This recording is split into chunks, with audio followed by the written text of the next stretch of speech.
listening to the GM Shuffle, presented by DraftKings and VSiN.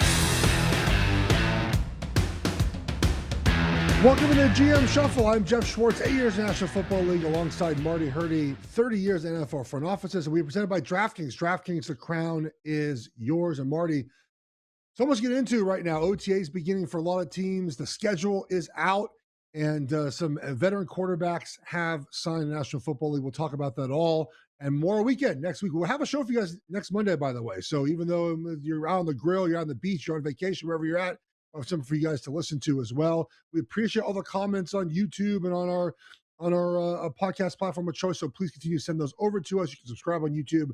It's free of charge. NFL schedule, Marty, as I mentioned, is out. And we'll talk about, you have gone through all the games for every team. Yep. You've done your win totals. We'll compare them to the win totals at DraftKings. Before we get to that, Aaron Rodgers has signed, or presumably will sign, with the Pittsburgh Steelers, Marty. And I got to tell you, man, to me, former player, I'd love to get your opinion on what I'm about to say as a former general manager. There's basically two modes you're operating in the NFL, and you can combine both these, right? One is the here and now, right? We're trying to win now. We're winning the Super Bowl this season. The other one is we're rebuilding on the fly for next season. Sometimes you combine both of those, right? Like, I think Seattle did a great job last year doing both those, right? We drafted a lot of young players. They played well. We're trying to win now. Pittsburgh is neither of those, right? They're not winning a Super Bowl with Aaron Rodgers, and they're not preparing for the future with Aaron Rodgers. Marty, why can't Pittsburgh essentially admit to themselves, not publicly, it's time to sort of think about the future now? Because Rodgers doesn't help them at all now. They're not winning Super Bowl with Rodgers, or in the future. He won't be their quarterback next season. Yeah, that's my biggest complaint with how they're addressing it is, and listen, Aaron Rodgers, 42. I just laugh because everybody's saying, "Oh, is he going to sign? Is he going to sign?" Every year, it's like a kid coming up and saying, "Mommy, when's Santa Claus getting here?" You know he's coming, right? So you knew they were going to sign Aaron Rodgers, but how does that develop their young quarterbacks? And to your point, Geoff, how does it really change the direction that they're in? So, when we look at these win totals that I got, we'll look at it, but I got them, I think, around the same exact records they had last year, because I don't see the improvement. And as you say, you don't necessarily, if you don't see improvement right now with Aaron Rodgers at 42, what's your hope? And who are they developing at quarterback? What's their plan at quarterback, right? So okay, so the development part is interesting, right? Because they have Will Howard there and Drew Aller. Yeah. But neither will get enough reps to be good in the future. Now, maybe Rodgers gets hurt, and really I talk about this often, right? Like, most of the quarterbacks in the NFL are either franchise guys, first round picks or mid-second round picks. Now, other guys that are not, Dak Prescott, Brock Purdy, Dak Prescott, basically, luck is the wrong word to use, but he lucked into the job, right? Because Romo got hurt, and then he played well, so he earned the job. Right. Tom Brady, right? The outlier, right? He was never going to be the starter. Drew Bledsoe got hurt. Tom Brady becomes a starter. He becomes good. Now, Brock Purdy did beat out Trey Lance, because Trey Lance wasn't very good, and Shanahan realized that almost immediately. Rodgers is not going to be beaten out by anybody. So you have to hope, if you're the Pittsburgh Steelers and you want to see Will Howard play or Drew Aller play, that Rodgers gets hurt. Well, then that derails your season, right? So you don't even want that to happen. There's not enough reps for these guys to be good. So you're going to enter next season the same spot you are now. We've won 8 to 10 games. We've won the North, probably not, but we're in the contention. We've lost a walk game. Marty, they haven't won a playoff game in 9 years, Marty. 9 years haven't won a playoff game. And so this, to me, doesn't move the needle for me in any direction for Pittsburgh, other than they're the same team they're always going to be. They're going to draft 18th overall. They're going to hope to get a quarterback at 18. We know right now, probably deep quarterback class, but guess what? Arch is going 1. Dante Moore is going 2. Carr is going 3. Like, 18, you just have to luck into a quarterback, Marty, at 18.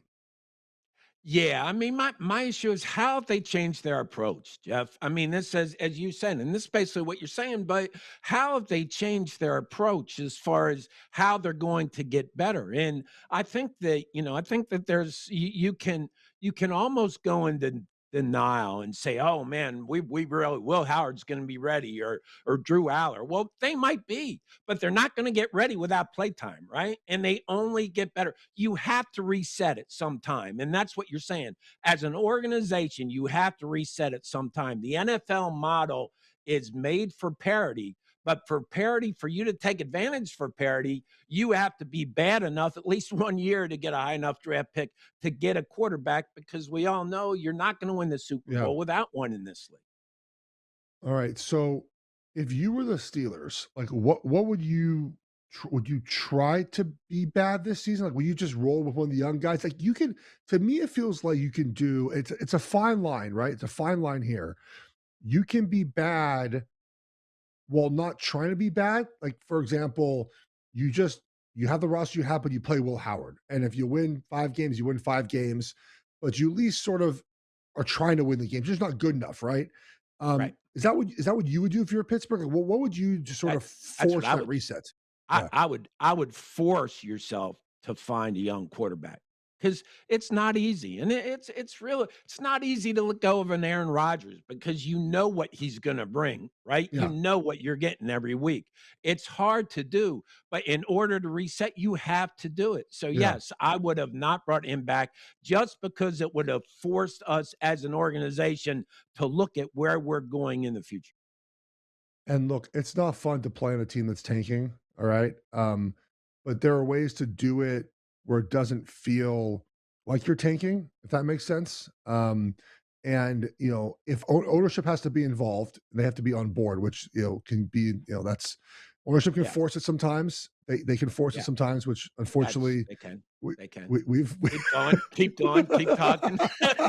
We both know where you're going. I don't need to go no, under the no, tank in no. in block A. I'm At gonna let least this. don't punch I'm me gonna in the let gut this go. until block D, will you? Um, I played every snap that season, okay, in 2010. So I was part of that as well. But that there's sort of two ways to do this, right? And one way is obviously owner driven. Then look, that year was so because of the uncapped year, it was very specific to NFL history. Like it's Yeah. It never was going to a happen very again, in my bizarre opinion. year. And it Yeah. just was like that was a different year. But I have played on the team that's been bad, and it's not fun. But the result of that was Cam Newton, right? Right. And not every time, it doesn't work every time, but it works a lot of the time. And again, I'm not saying Pittsburgh has to, Marty, be 1-16, but like draft in the top 7. Like that's where you want to be. Doing this thing where you draft 18 every year doesn't get you in that position. But Jeff, and I think this is what differentiates. Only a personnel viewpoint looks at it this way. But you're saying, well, if you don't play Aaron Rodgers, get a high draft pick. Maybe Will Howard or Drew Aller can play. I mean, just because they were taken in the third and the fifth Sure. round doesn't mean that they can't be your future, right? And I think they've seen enough. I know I've heard some good things about Howard, and Aller's got a ton of ability, but the only way you get better as a quarterback is to get reps in playing games. So when you're saying tanking, it's not an intentional thing, but when you hit the reset button, and if you're playing a rookie quarterback or a young Yeah. quarterback, the chances are you're gonna finish up with 5 wins or less, right? So at least you give yourself the option to look at the quarterbacks, but maybe you're saying, hey, we don't have to take a quarterback here because we think this guy's our franchise guy. And you use that pick, you trade back, you get picks, and you build your team. There's all sorts of ways to do it. But when when you don't have a quarterback or you're not developing a quarterback, you're in quicksand. Yeah, and that's what it feels like what Pittsburgh is down. And NFL, we'll talk more schedule in a few minutes and holistically, but the NFL gave him like 7 standalone windows, essentially, if you include the 4:25 Eastern on a Sunday window, which tends to be, kind of exclusive, a national TV window. They think they're going to be good. I think that they're going to be between 8 and 10 wins. It's basically what we're going to see from them. What we've seen from them for years. Obviously, a new coach in this situation, so maybe a tad different looking team, but it does feel like they're sort of on that same path here. Go ahead. See, that's the other thing, Jeff, is what a perfect time to do a reset with the first year of a new coach, right? I I agree. mean, Yeah. and I always said that the biggest relationship, most important tandem in the organization is that the head coach quarterback. They have to have they have to be connected. And when you come in your first year as a head coach, if you bring that quarterback in, that young quarterback, and grow with him and build him, it creates that bond and connection. And I think that, I thought this was the perfect year for the Steelers to hit the reset button. Yeah, it would have been a great year for that. And they're one of the teams that we're going to see on the field, as most of them really on the field the next couple of days. We'll talk about OTAs in just a second, Marty. I want to have a longer discussion about what those mean as you hear that word the next couple of weeks with your favorite team. But first, the NFL owners are voting to potentially put a Super Bowl in Nashville, Marty. I'm a fan of Super Bowls in warm weather cities. I get why they happen in Minnesota. I was there for that one, not as a player, but as a media member. It's negative 15 degrees outside. I mean, okay, but I'd rather than be in a warm weather city. So I feel like Nashville would be a great option. Is something you ever cared about as a general manager, like where the Super Bowl is played at? Is that something you ever No. cared about? No. No, I really didn't because, if they're not gonna let yeah, if I went in it, I wasn't going to it. But no, I mean, it didn't matter where it is. If we were in it, I mean, you travel wherever you had to go to get to it, right? So Yours was that in didn't really Arizona? bother me. Ours was in Houston. In Houston, yeah. Okay. So, I mean, I feel like I've Right. been one in Houston before. I'm just anti Um, cold weather cities, like having them. yeah, Can you imagine I get if the Giants in MetLife, that game would have been in the snow, which was one day later? I mean, they would never live yeah, that down. Play the right. game in warm weather. I do hope that Carolina gets one day. I think the new stadium feels like that's why you get a new one, because you get a new stadium. The Browns might get one. They get a new stadium. Nashville, they get a new stadium. You were never part in the front office of any stadium discussions, right? Like there's nothing you have to worry about ever, like new stadium stuff. No, no, no. Yeah. I just I helped on the new practice facility that never got built, and I was fired before it never got built. So it's, well, it's being built a now. I'll tell you discussion that. for another day. It is being built now. All right, coming up next, we're going to talk about OTAs. But first, DraftKings has the Week 1 lines up, guys. Week 1, really all season. Week 1 NFL lines are up. If you want to wager on these games now, you can. We'll talk about schedule here, but New England, Seattle, 3.5-point favorite in the Week 1. The game in Australia, the Rams and the Niners. The Rams are favored by 2.5. Going on with Sunday Night Football here. Cowboys favored over the Giants in that game by 2.5. So if you want to get the lines out, DraftKings has them for you the entire NFL season. Let's talk some OTAs next here on the GM Shuffle presented by DraftKings Network.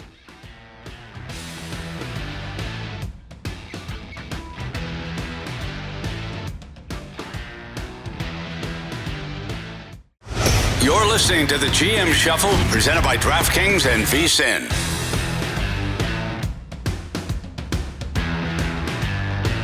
All right, back here in the GM Shuffle, Geoff Schwartz, Marty Hurney. And then we go to YouTube. Subscribe is free. We got over the 3 million subscriber count.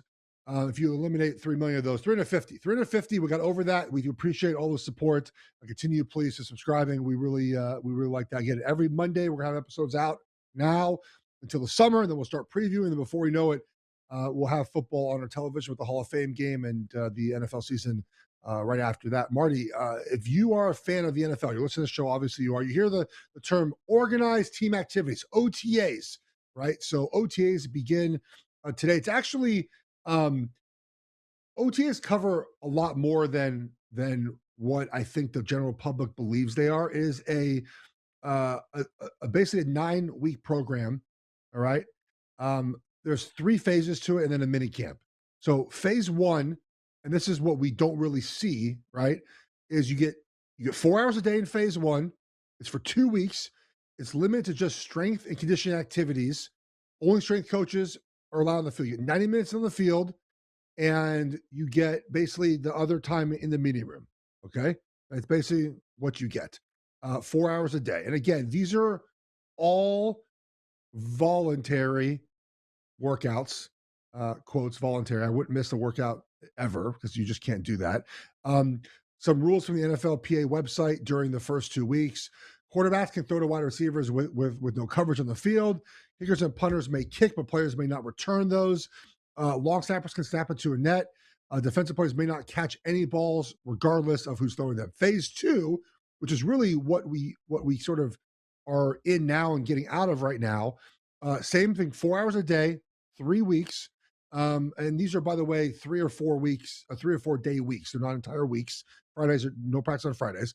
Coaches allowed on the field, and you can do basically on air, right?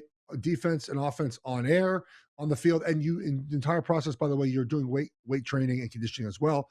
Phase 3, Marty, is what we sort of know as OTAs, right? This is what we talk about OTAs. 6 hours a day, 4 weeks total.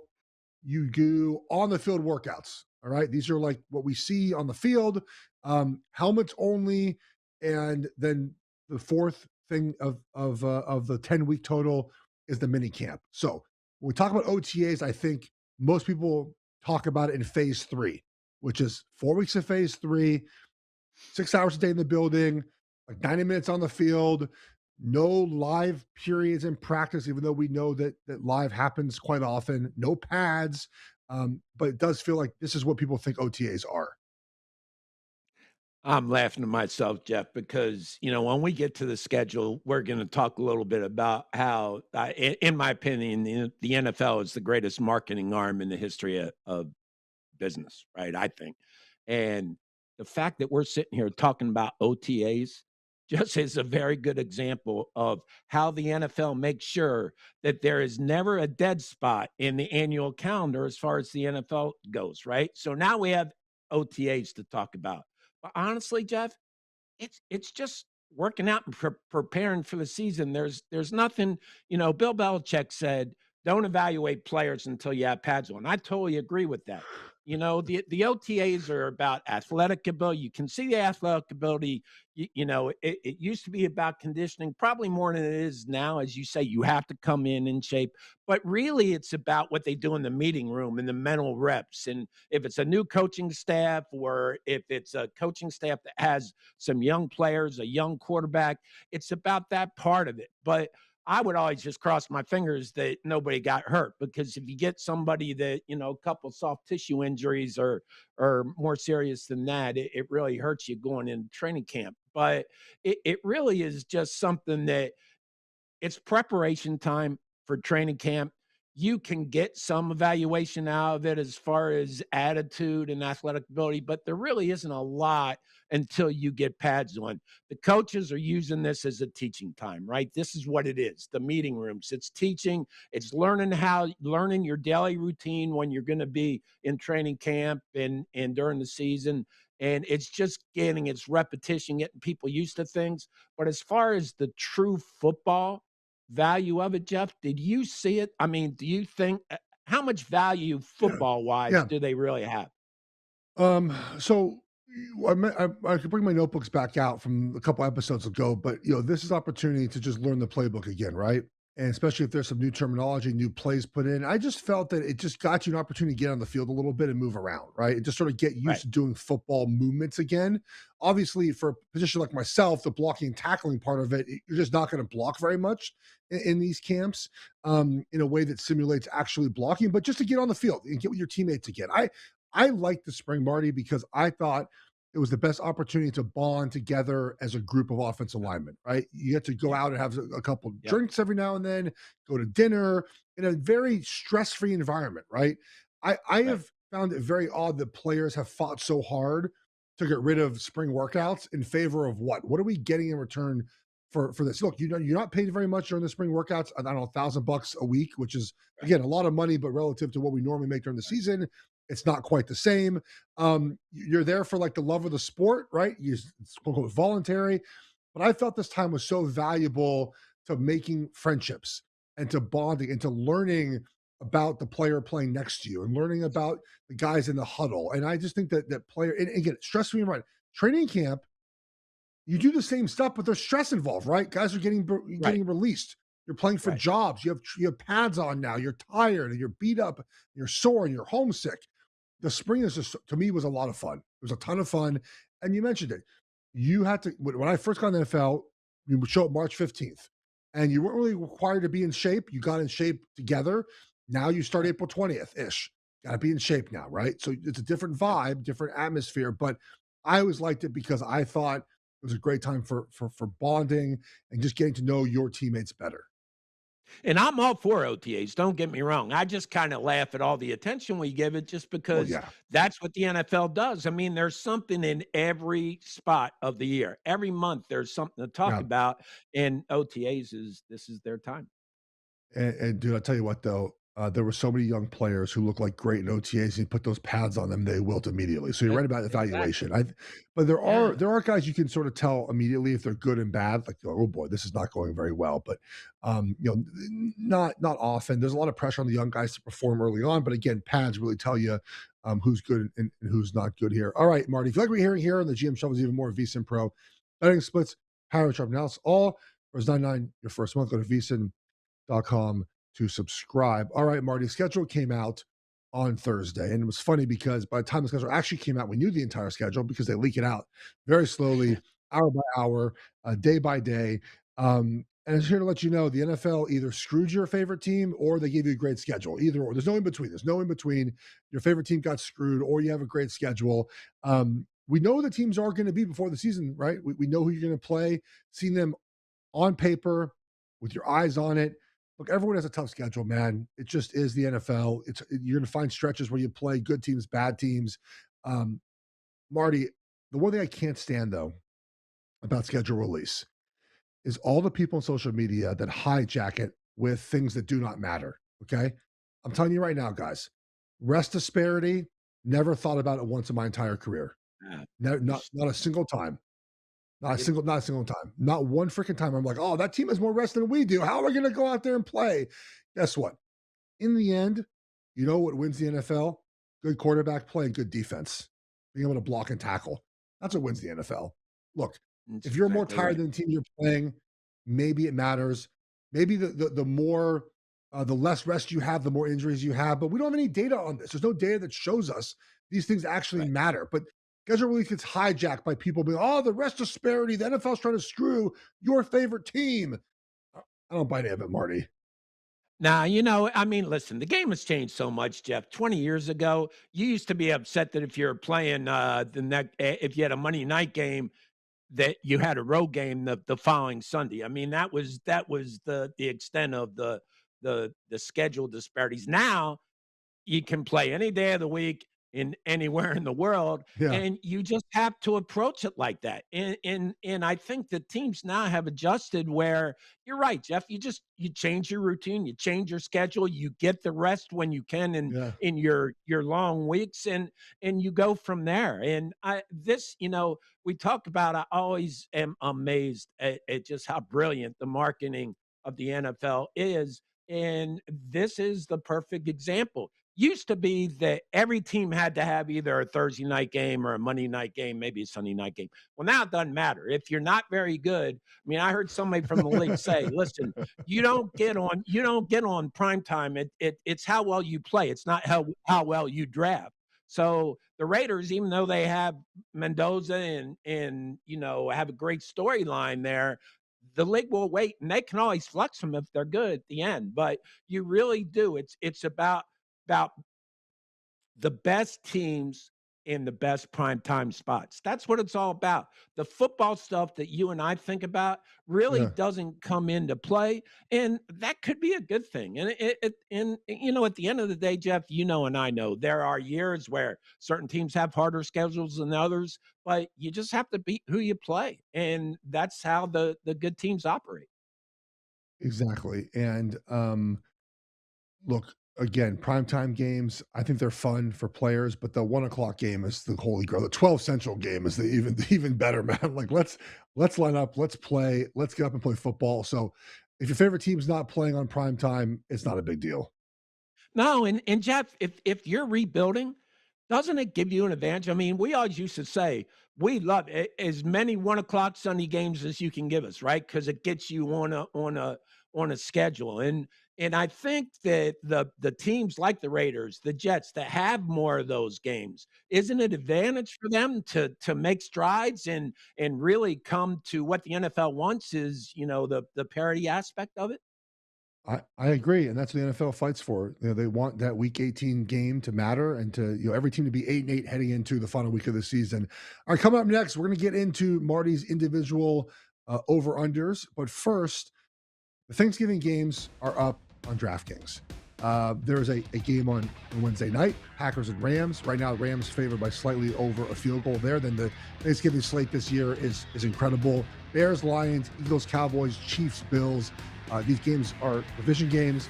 They matter. And then, of course, you have the nightcap there between Chiefs and the Bills. That game is in the new stadium for Buffalo Thanksgiving night. Buffalo is favored by 2.5. Total high, 49.5 for that game. Let's get back to schedule. We'll do that next year. Jim Shuffle, presented by DraftKings Network.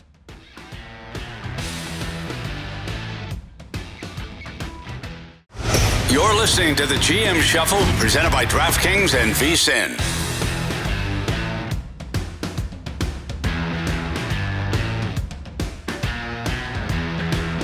We're back here on the GM Shuffle, and because Marty loves football so much, guys, he went through every team's schedule after it was announced and compared his win totals to the win totals listed on DraftKings. You can get all those on DraftKings. You can even get alternate numbers for these teams as well. And so we're going to go through the biggest disparities between Marty's over-unders and what DraftKings has on their board. But Marty, first, your process here of going through the 272 game slate.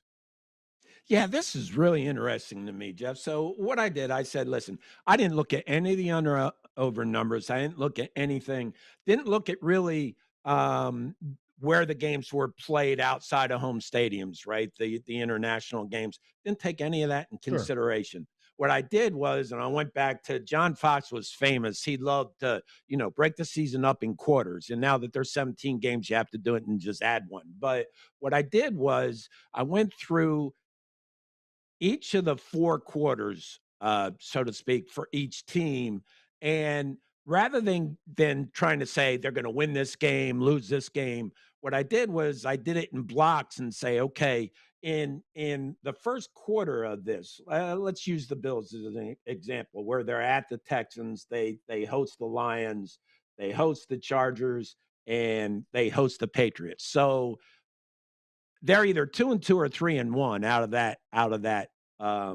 Fourth. Okay. And if they're going to be the team you think they are, then they're going to be 3-1. So I added them all up, and I went and I added the wins and the losses, saying, because I didn't take any, I just went each team, and I didn't care where the numbers worked out or right. At the end of the day, I was 2 games off, so I basically had 2 more losses than wins. So I went and I saw where I thought I might have been off, changed those, so that balanced out. Then I looked at the under over totals, and Jeff, it was pretty surprising to me how close a lot of them were. I mean, you've seen them. So I'm doing this because I want to bet some season under overs. So I just am going through the biggest disparities now. And gonna kind of go the way I have it going.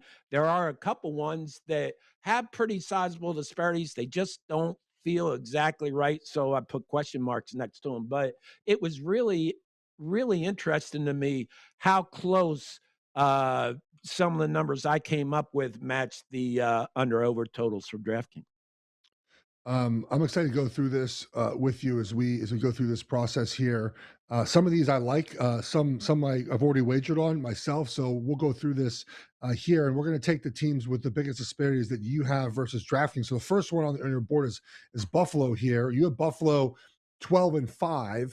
DraftKings has 10.5 wins for Buffalo. Just a couple highlights on the schedule. You mentioned they open up with the Texans, then the Lions, the Chargers, and Patriots, a pretty tough 4-game stretch. And then the Rams, they do get the Ravens at home. We talked about they get the Chiefs at home on Thanksgiving. The end with the Bears, Broncos, Dolphins, Jets, so a couple easy games there. Packers are in there. What do you have the Bills at 12 wins here? Yeah, I think that and they have a schedule there, a stretch there in the middle, Jeff, with 3 or 4 games that I think they can make a run. Number one is when you're looking at a 4-game set like the first one here, you really do have to decide, okay, it does come into play in your mind, all right, what the opponents are and what your feelings are about all the teams. I mean, the Texans, I still think they're very tough at home. I wouldn't be surprised if they won that game, but I'm going by the quarterback matchup, Josh Allen, CJ Stroud. CJ Stroud still got to show me something this year. He's got to bounce back and show me, play more to the rookie year, which I think he can. But and then the Lions at home should be a win.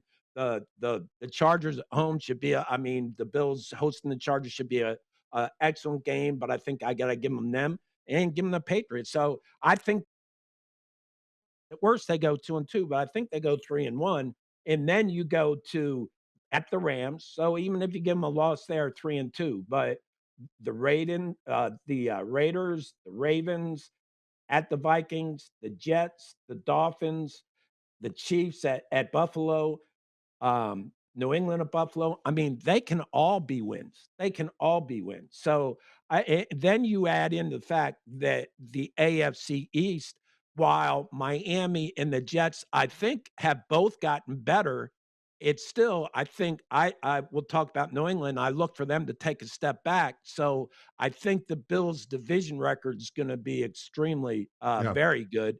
And I think that that's where it leads to that record. And that was one of the biggest surprises to me, Jeff, was that Buffalo was at 10.5. I think that's a little low, but I had them going 12-5, so I would bet the over there. Now, I So would usually though, my thing is I'm looking for disparities that are 2 and greater, right? So, and when we get to Carolina, we'll talk about that because that is 2 or greater. I still have a few question marks about it, and I'd love to get your opinions on that. yeah, I think Buffalo. I think you're about right on Buffalo here.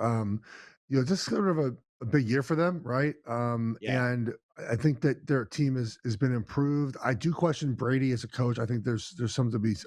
I'm curious about that. We know how good Josh Allen is. They do get the Ravens at home. They get the Chiefs at home this year. The Bears at home. So a lot of those games that maybe are 50-50. The Chargers are at home as well. So are the Lions. It did have a sort of favorable home schedule. Curious, obviously, brand new stadium, right? It's curious how that plays a role. We know Yeah. what Highmark Stadium was in the past. This one will be new. So I'm with you on that one. The next team here is Carolina. I've already bet on their win total over, Marty. Talk about the Panthers and their schedule and what you think they're going to be this season. Yeah, I mean, I had them at 9-8. And I thought they could be better than that. And the under over 6.5. So that disparity was so great. I just put question marks next to it, questioning myself whether I looked at it correctly or not. But I think they're going to be better. I think they're improving. I think that Dan Morgan and Canales are a great team. They have a blueprint. I like their direction they're going. The 6.5 really seemed low to me, but until I did these things, some of these under over numbers really surprised me, some lower, some higher. So it was good to go through it without knowing the numbers. And I think Carolina competes for the NFC South, which is not going to be very strong. But I think New Orleans might be their biggest competition. So I did have them at 9-8, and I am going to bet them overwise. It just seemed to me like, did I give them too much credit, Yeah. too many wins? But you seem to agree with the number that I Yeah. had. The only pushback I have on the Panthers is the schedule is hard, right? Their Yeah, crossover divisions it are is. the North, I believe, right? Yeah, the NFC North, and and the AFC North. So those are you get the Lions, the Packers, the Vikings, and I know I'm forgetting one team on top of my head there. Just The the Bears. Bears, right? And then you also get That's who the they open Steelers up and with. I Bengals. mean, but they open up with the Bears at Carolina, Jeff. Now, see, to Yeah, me, to me, that's an advantage for Carolina. If I'm going to play the Bears, I'd like to play them at home early. And I think that then they have the Falcons and the Browns. And listen, part of this whole thing too, to me, when I'm going through each of these segments is it is so important in this league to start quick, Jeff. This is a game of confidence and momentum. I don't care what the analytics people say. Confidence and momentum. So when you start quick and you get the confidence, if you start 3-1, you start 4-0, you have a momentum that carries you into the middle of the schedule. So I just think that it looks like they should have a schedule where at the very worst they're 2-2, yeah. and if they can beat either the Bears or the Lions, they're 3-1 and they're rolling. So I really do like them to challenge for the South. And I just wonder. Listen, I never the lines. I never make fun of the lines because they're right too often. But I just Yeah. don't. I'd like to understand how they came up with 6.5. And I guess it's because of the toughness of the schedule that you mentioned. But also looking through your list here, part of the reason why I like the Panthers too is something that you had on your list. You had Tampa Bay at 7-10. I actually think Tampa Bay is a candidate for like, oh, that team's kind of bad out of nowhere. Like that like just when you look at I think um at the age of Baker Mayfield and a little bit of the drop down, they're sort of in a weird transition period now where they're getting younger at some positions, right? And I actually agree with the philosophy of them getting younger at those positions, but it does feel like, oh, they only won 7 games this season. Like that's part of it. You have Atlanta at 6 wins, which I agree with there. Quarterback situation bad. And you have New Orleans, and we're gonna talk about them a little bit as a much better team as well. So if the Panthers go 4-2 or even 5-1 division, they're gonna be able to get over here, which again is it's important to making some of these wagers. And coming up next, we'll continue to talk about Marty's teams here that he has graded already. Went through 272 of these games to figure this out. But first, let's talk some more NFL odds here when it comes to DraftKings. And we talked about this division here in the North, Marty. Excuse me, in the South here. Bucks are the favorite in the division, then Saints, then Panthers, and Falcons. Saints are plus 310, man. The Panthers, I should say, plus 310. They're behind the Saints to win the division. I don't get it. Are we wrong on the Panthers, Marty? I don't understand this. I don't think we're wrong. I think that the NFC South might not be, among the best divisions in the league, but it's always very competitive, and there are a lot of rivalries. I mean, and again, a lot of this comes from as many years as I was at the Panthers, but when you go down to Atlanta, you go to New Orleans. I mean, they're dog fights, man. I mean, those teams don't like each other, but it just feels like the Buccaneers have reached a point where they're going to start to plateau and go. And if they get off to a slow start, now they're going to have to deal with all the rhetoric, all the talk about is Todd Bowles on the hot seat and all that. So it's going to be interesting, but it does feel like the Bucs should take a step back this year to me. I'm agreeing with you here on Tampa Bay taking a step back. You can bet on their win total as well here on DraftKings. I do think the Panthers win the division if I had to put my money on it now. We'll talk more of Marty's teams here that he has graded for their season. We'll do that next. James Hunt presented by DraftKings Network.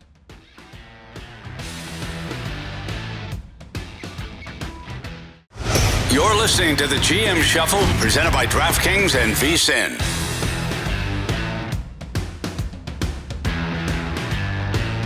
Back here on the GM Shuffle one more time for today. We'll go through the rest of Marty's win totals that he has done. If we don't finish today, we'll come back on Monday, Memorial Day. We're going to record you guys an episode here because we love talking ball so much. Please go subscribe on YouTube. It'll be fantastic. Subscribe on your podcast platform. Share with your friends and family as well. All right, Marty, let's get to it here. A team that we're both very high on this season is the Dallas Cowboys. My best over under bet right now, I think, of all the teams. They are, when I looked at them, I thought they're 8.5, but they are 9.5 right now on DraftKings. I had them at 11-6, Geoff. And listen, part of my we all kind of have biases in our minds that we look for when we're coming up with these type of numbers.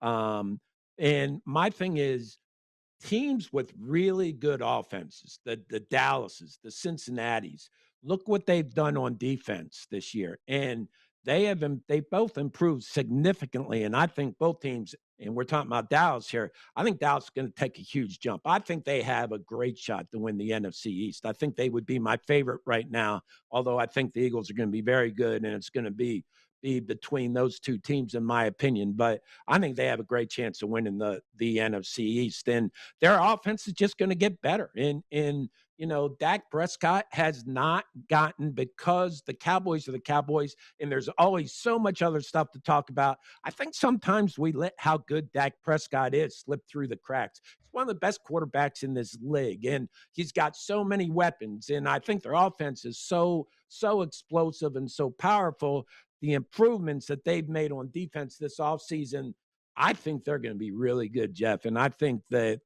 I had them at 11-6. I wouldn't be surprised if they did even better than that.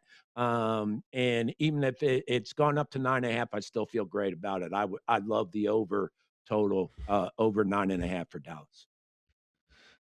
I feel like every year when I hype up Dallas, they disappoint me, but this one feels a little different. I mean, week one, I like the 2.5. They're laying with on the road the Giants. So it's Giants, Commanders, Ravens, Texans. Again, like a 3-1 potentially in that stretch. Bucks, Packers, Eagles, Cardinals, another favorable stretch. Colts, Niners, Titans. I mean, Eagles. I don't know what the Eagles are going to be this year. Seahawks, Rams, Jaguars, Giants, and Commanders. Again, I'm super high on Dallas like you are. I will play this over with you. I think the team that me and you will disagree on the most this season is the Denver Broncos. Their win total is 9.5. You have them 12-5, Marty. I think you're insane. Please give me your reasoning for a 12-5 Broncos team. Well, let's get to the crux of it. Is you think I'm insane because we basically have a difference of opinion on the quarterback, correct? Well, that too, but also I think that 11-3-1 score games is a big deal last year. And that if that's 4-7 this season, they're going to win 9 games, right? Like that's a big problem. Now, of course, if you don't play as many close games, you don't have that problem, but that's not the NFL, right? The NFL is a 7-point league. And so we do differ on Bo Nix. I like their roster. But here's a question for you, Marty. Every offseason you get better or worse, right? Those are your two things you do. Yep. Denver really did nothing with their roster. Right. Is that good or bad for them? Well, sure. Yeah. If you're a fan, you'd love to say they got better as a roster. I think that you can get better as a roster, Jeff, with your younger players developing. That's one of the holes I think we tend to fall in. That if teams don't make splashes and sign free agents and have a lot of draft picks, we say, well, they haven't gotten better. But with good coaching, and if you have the right young players and the right mix of veterans and young players, you get better with continuity. And I think in Denver's case, that's what I'm banking on. I'm banking on Sean Payton. I think they get better with another year. And maybe this is a bias I had from being in San Diego so long. The Broncos were in our division. We had to go there every year. When they are good, Jeff, this is one of the most difficult places to play at home. They have one of the difference-making home field advantages to me. So in home games, when you go through the schedule, I'm going to give them most wins now, and they have some really hard opponents at home. And as far as teams like the Seahawks and the Rams, the Jaguars, but I'm counting on that home field advantage being very strong for them to win more of those games than they lose. I'm so curious about the dynamic between Sean Payton and Davis Webb here, because I don't know. Davis Webb's going to call plays this year. Really? Do we really think that's going to happen? He will for a while. Yeah, but he's going to have he and Sean Payton are going to be on the same page, and Sean Payton has a headset. So yeah, Davis Webb's going to call the plays, but there's going to be a lot of input from Sean Payton, a lot. I would imagine that's the case too. I mean, we'll see where the relationship goes. Obviously, Webb and Bo Nix have a good relationship, and that's why Davis Webb sort of kept that job, right? And they elevated him into play caller was to have that relationship as well. You have a surprise here with your next team, Marty. I was actually surprised. This is my biggest surprise, not the Denver one. I know you're high on Denver, but you have the Colts having a really bad season. I don't know anyone else calling this out, but I kind of have to agree when you look at the schedule and their roster. You have them at 5-12. Yep. This is my Geoff Schwartz pick. Daniel Jones came in, had a remarkable season. Now he's got to come off the injury. Everything kind of went right for the Colts the first half of the season. We saw what happened when things went wrong.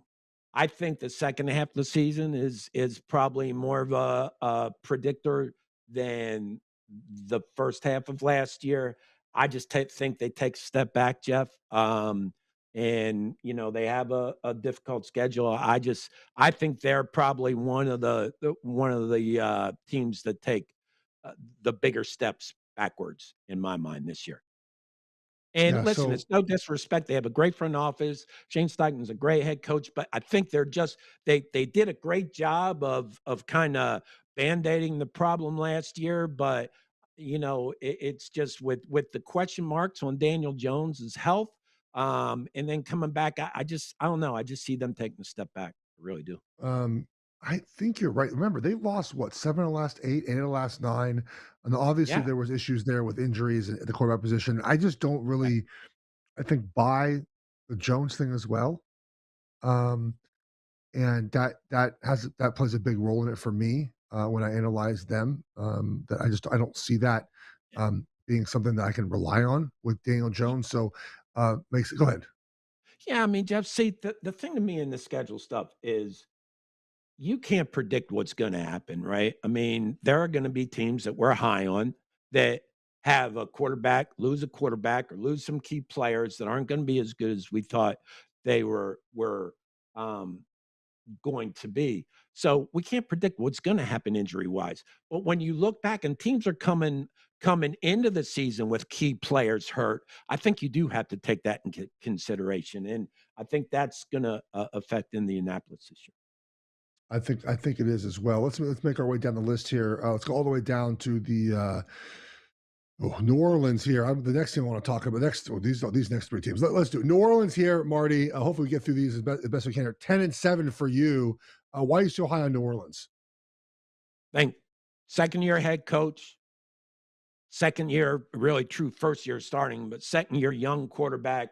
I've always had the greatest respect for Mickey Loomis and Jeff Ireland and their front office.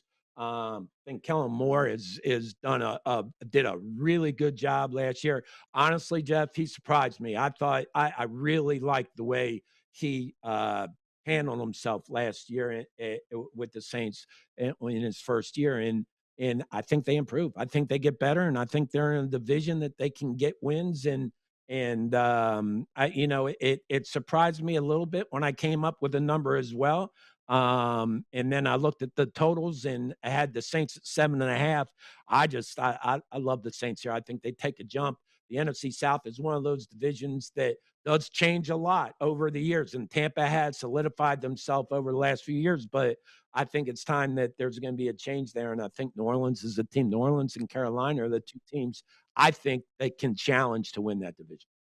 So basically a 2-team race in that division between the Saints and the Panthers here. We don't have a ton of time left here, Marty. So maybe a simple one to move to is the Giants here. You have them 10-7. Their win total is 7.5 or 8.5. Why so high on the Giants? Boy, Jeff, that's a great question, because if I would have done it this way and I would have looked at the Giants 7.5, I probably would have gone under. It Yeah, just because it feels like they're in the NFC East in the first year, but when you go through the schedule, and they start with a very tough start. Okay, the Cowboys at home, the Rams on the road, the Titans at home, the Cardinals at home. So just the way I did this, I'm looking at these 4 games. They're 2-2 at the worst, right? So you're yeah, 2-2, and if you can steal one of those games, you're 3-1, and you're on a roll.